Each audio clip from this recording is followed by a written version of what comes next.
अच्छा, अभी हमने एक छोटा-सा ब्रेक लिया था तकरीबन आधा या पौने घंटे का, जिसमें हम लोगों ने ये किया कि हम लोगों ने अपने आप को और हमारी बाइकों को ठंडा किया, उनकी क्लच प्लेटों को ठंडा किया।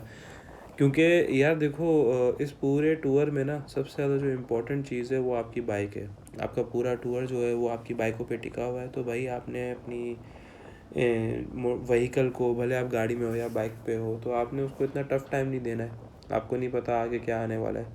एक तो यार ये मिट्टी भाई, हम सिंध वाले ना इसके आदी हो चुके हैं। भले आप कराची में हो या इंटीरियर सिंध में हो, मिट्टी से आपका जो रिश्ता है वो कभी ख़त्म नहीं हो। फाइनली भाई हम लोग सेवन भी पहुंच चुके हैं। हम लोग ने N55 हाईवे पकड़ा था यार, क्योंकि वो एक तो हमें करीबी पड़ रहा था, और मैंने ये लास्ट एक बंदे से, अपने जानने वाले से पता किया था, तो उसने बताया था कि यार ये रोड अब अच्छे बन गए हैं और साफ़ सुथरे हैं। तो हम लोगों ने यहाँ से N55 पे हम लोग चढ़े थे, और अब हम लोग यहाँ से उतर के सीधा जाएंगे जोही के लिए। अच्छा, अगर हम N5 हाईवे से चढ़ते तो उस पर हमें ये होता कि पहले हमें दादू पहुँचना पड़ता, फिर दादू के बाद हम लोगों को जोही जाना पड़ता, और फिर वाईपंदी। तो इधर से हमारा काफ़ी ज़्यादा टाइम बचा है, और अब हम लोग सीधा जाएंगे जोही, और वहाँ से वाहीपंदी के लिए हम लोग टर्न हो जाएंगे। अरे भाई, चलो तुम चले जाओ।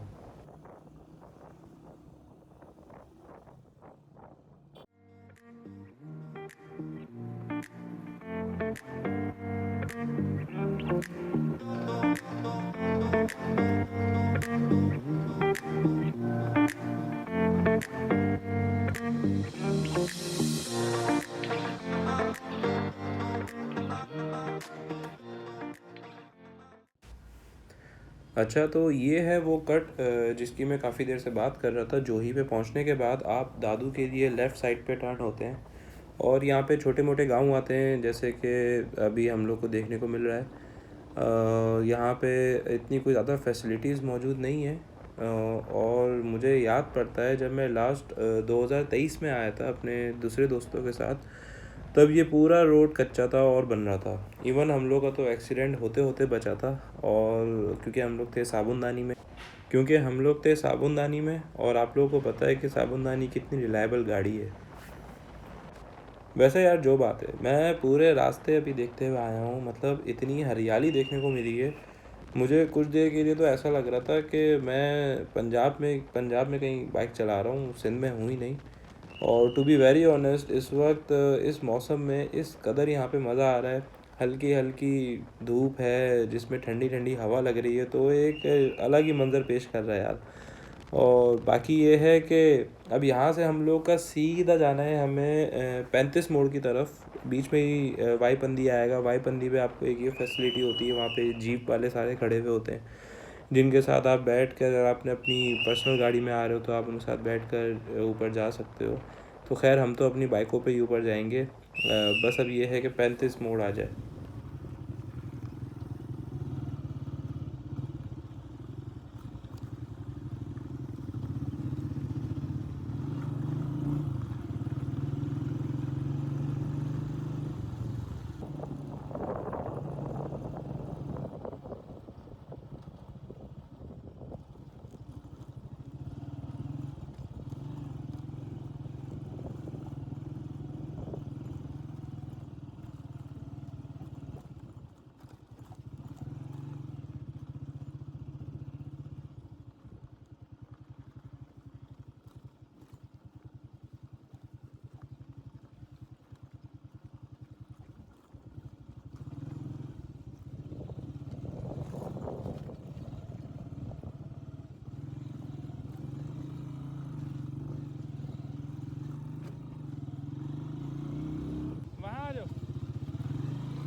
अच्छा, मेरे ख्याल से ये वो वही पॉइंट है जहाँ पे अभी रिसेंटली मैं एक ब्लॉग देखते हुए आ रहा था।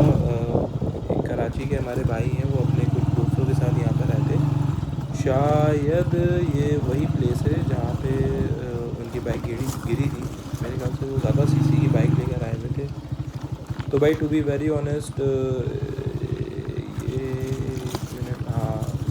तो मुझे जो अंदाज़ा हो रहा है ना, वो ये हो रहा है कि भाई आप हैवी सीसी की बाइक यहाँ नहीं लाओ, आप लो सीसी की बाइक यहाँ पे लाओ।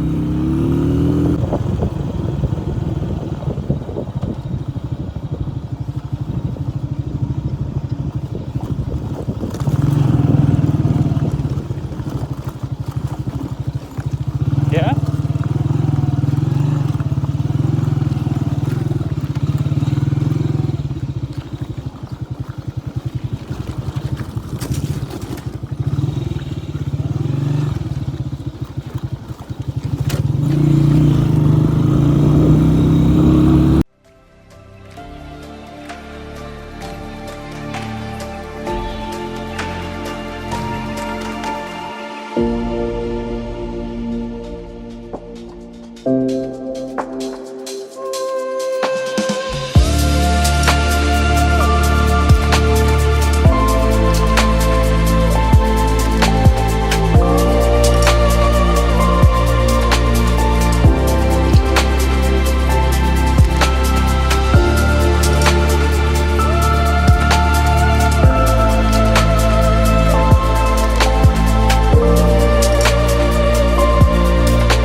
अच्छा, हम लोग यहाँ 35 मोड़ पे आ गए थे और हम लोगों ने यहाँ पे थोड़ा सा दोबारा ब्रेक लिया, तकरीबन आधे पौने घंटे का ही लिया, ताकि भाई हमारी बाइकें ठंडी हो जाए।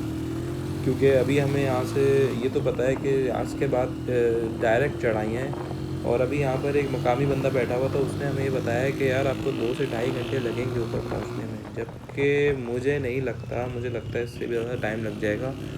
और इस वक्त हमारी जो रेस है वो है वक्त के साथ, क्योंकि भाई मैं बिल्कुल भी ना सनसेट मिस करने के मूड में नहीं हूँ। इतनी मेहनत और ख्वारी जो हमने की है, वो भाई उसको वसूल करना है। तो उसको तो हम लोग इस तरह नहीं, ये नहीं, हम लोग उसको ज़ाया करने दे सकते। तो भाई हमें जल्द से जल्द पहुँचना है।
बैठे हो?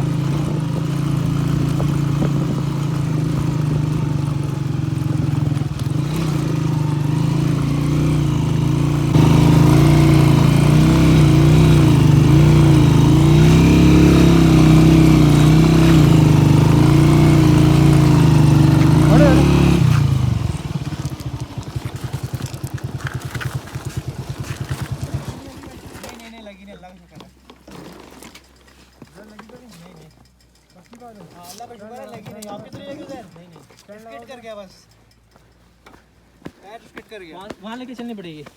पीछे जीप आ रही है। रुक जाओ। गिरती नहीं, बस ये मेरा जो पैर है ना रखा है और स्किड कर गया। जीप आ रही है, जीप आ रही है। हाँ साइड पे कर लेते, कोई टेंशन वाली बात नहीं है। गिर रही है भाई। अबे छोड़ो, नहीं गिरेगी, मैंने पकड़ा। नहीं जाती, चलो ये अभी भी नहीं गिरती, स्किड कर रुको गया रुको, मेरा पैर ये वाला। इसको यूं करके गेट से निकालो।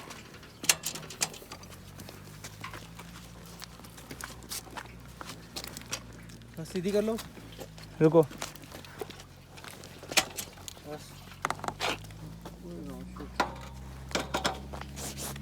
आपके तो नहीं लगी ना ब्रो? बस ठीक है, मेरे नहीं, अल्लाह का शुक्र लगी, मुझे कुछ नहीं हुआ, अल्लाह का शुक्र। मैं भी ठीक, अल्हम्दुलिल्लाह। अल्लाह का शुक्र है, ना तो हमारी कोई जान का नुकसान हुआ और ना ही माल का। शुक्र है भाई, कोई बुरी तरीके से नहीं गिरे। और इस वक्त मैं आप लोगों को ये अपडेट देता चलूँ कि भाई मेरे ना मोबाइल की बैटरी कुछ ज़्यादा लो हो गई है, जिसकी वजह से मैं आपको अभी फ़ौरन तो अपडेट नहीं कर सकूँगा। तो कोशिश यही है किसी तरह हम लोग थोड़ा ऊपर चले जाएं और गोरख हिल तक पहुंच जाएं, ताकि वहाँ पे जाके अपने मोबाइल और पावर बैंक्स को हम लोग चार्ज कर सकें और आपको आगे मज़ीद अपडेट दे सकें। अच्छा, तो आप लोग ये सोच रहे होंगे कि भाई ये क्या, आप तो वीडियो की अपडेट करने वाले थे बाकी रास्ते की, और आप अब यहाँ खुद बैठे हुए हो। तो भाई मेरे बैठे रहने का रीज़न ये है कि मैं आपको बताना चाहता हूँ कि हमारे साथ उसके बाद हुआ क्या। दरअसल हम लोग को ऊपर पहुँचने में तकरीबन 3-3.5 घंटे लगे, क्योंकि जितना हमने सोचा था रास्ता उससे ज़्यादा मुश्किल था और ख़तरनाक भी। हमें खावर लग क्रॉस करने के बाद तकरीबन आधा घंटा या पौना घंटा मज़ीद हमें राइड करनी पड़ी है, तब जाकर हम लोग किसी तरह गोरख हिल पहुँचे। पहुँचने के बाद तकरीबन 5:30 या 5:15 बज रहे थे और हमारे पास टाइम नहीं था, क्योंकि सनसेट ख़त्म होने वाला था। तो मैंने सबको ये रेकमेंड किया कि भाई इस वक्त रूम छोड़ो और सीधा ऊपर चलो बेनज़ीर पॉइंट पर। हम लोग वहाँ जाकर थोड़ा पिक्चर्स वगैरह बना लेते हैं और व्यू को एंजॉय कर लेते हैं, क्योंकि इस वक्त अगर हम रूम करने में और बाकी चीज़ों में लग गए तो फिर हमारा जो सारी मेहनत है वो बेकार हो जाएगी। तो हम लोगों ने बिना टाइम वेस्ट किए उस वक्त हम लोग सीधा बेनज़ीर व्यू पॉइंट पे गए। हमने जाके पिक्चर्स ली, वीडियोस बनाई, और फिर जब हम लोग वहाँ पे नीचे आए तब हमारे साथ जो असल सीन होना शुरू हुए वो स्टार्ट हो गए। और वो ये थे कि हमें वहाँ पे रूम मिला बहुत ज़्यादा एक्सपेंसिव, 8,000 रुपये का रूम हमें मिला विदाउट इलेक्ट्रिसिटी। तो विदाउट इलेक्ट्रिसिटी का मतलब ये है कि हम लोग ना तो अपना कोई मोबाइल तरीके से चार्ज कर सके, ना ही अपने कोई पावर बैंक, और वहाँ पे कोई फैसिलिटी नहीं थी। अच्छा, मुझे ये चीज़ समझ नहीं आती कि आप सिंध और पंजाब में ऐसा क्यों है, जहाँ पे कोई भी चीज़ फेमस होने लगती है तो लोग वहाँ पे एक्सपेंसिव कर देते हैं उस जगह को, फैसिलिटीज़ कम कर देते हैं, मतलब फिर लोगों को आने का दिल नहीं करता। टू बी वेरी ऑनेस्ट, अगर आप मुझसे पूछें कि गोरख हिल जाना चाहिए तो मैं कहूँगा हाँ आप जाओ, लेकिन बस एक बार, एक से ज़्यादा बार जाने वाली वो जगह नहीं है, बहुत ज़्यादा ओवर हाइप्ड है। और मतलब कोई फैसिलिटी नहीं है ना, आप फैमिली को लेकर जा रहे हो, कैसे जा रहे हो जब वहाँ पे कहाँ ना तो गर्म पानी आ रहा है, ना आपके पास कोई इलेक्ट्रिसिटी है, ना कोई वो आप लोग को तरीके से डील कर रहे हैं वहाँ की मैनेजमेंट। तो मैं ये रिकमेंड करूँगा कि भाई आप, अगर आप लोग को जाना है आप एक ही बार जाओ, उसके बाद जाने का वैसे भी आपका दिल नहीं करेगा। हम लोगों का टूर बहुत अच्छा रहा, सारी जर्नी आपने हमारी देखी, कुछ वीडियोस और पिक्चर्स मैं वहाँ पे ऊपर जाके ले सका हूँ, सनराइज़ की भी सनसेट की भी, तो वो मैं ज़रूर इसमें लगाऊंगा और आप लोगों को दिखाऊंगा कि वहाँ पे क्या मंजर हमें देखने को मिले। मज़ा बहुत आया भाई, टू बी वेरी ऑनेस्ट मैं कहूँगा ट्रैवल करो, ज़िंदा रहो और अपनी ज़िंदगी को जियो। फ़र्क नहीं पड़ता आपके पास छोटी बाइक है या बड़ी बाइक है या गाड़ी है, जो भी है, आपके पास अपनी चीज़ है ना, उसको दिल से मेंटेन करो, उसको तैयार करो और घूमने निकल जाओ। बाइक का क्या है, आपने ऑयल उसका मेंटेन करना है और चेन उसकी सही हो और टायर सही हो, बाइक आपकी पहुंचाती है जहाँ भी आपको जाना है। तो इंशाल्लाह हम मिलेंगे अगले किसी टूर पे, तब तक के लिए अपना ख्याल रखिएगा। अल्लाह हाफ़िज़।